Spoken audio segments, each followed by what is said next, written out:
नमस्कार, स्वागत बा आप सबके इन खबर के भोजपुरी चैनल पे। इलाहाबाद हाई कोर्ट द्वारा 60,244 पद की पुलिस कांस्टेबल भर्ती 2023 की आयु सीमा में 5 वर्ष छूट का मांग में दाखिल याचिका पर राज्य सरकार और पुलिस भर्ती बोर्ड से जवाब मांगल गयी।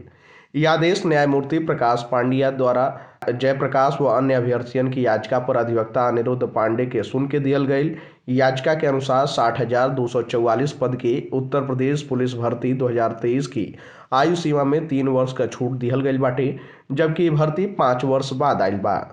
ई कहीं भी कहल गईल कि पूर्व में राज्य सरकार द्वारा सुप्रीम कोर्ट में मनीष कुमार बनाम यूनियन ऑफ इंडिया में दाखिल हलफनामा में हर वर्ष आरक्षी भर्ती आयोजित कैले का बात कहल गईल रहे, लेकिन ऐसा ना कल गई। 5 साल के लंबा अंतराल के कारण कई अभ्यर्थी ओवरेज हो गए बाने। एडवोकेट अनिरुद्ध पांडे द्वारा कहल गई कि इससे संविधान के मौलिक अधिकार लोक नियोजन के विषय में अवसर के समानता का उल्लंघन हो रहा बा। सरकार द्वारा नई भर्ती में खेल कोटा से आरक्षी भर्ती और दरोगा भर्ती में 5 वर्ष का छूट दिहल गई।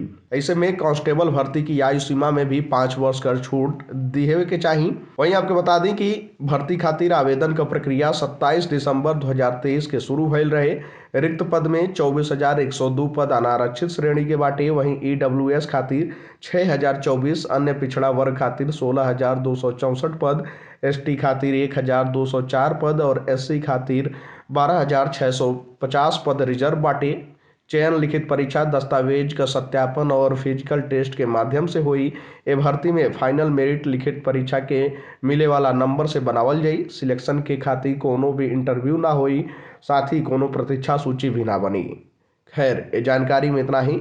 देश दुनिया से जुड़ल तमाम खबर देखे खातिर आप सब जुड़ल इन खबर भोजपुरी के साथ। धन्यवाद।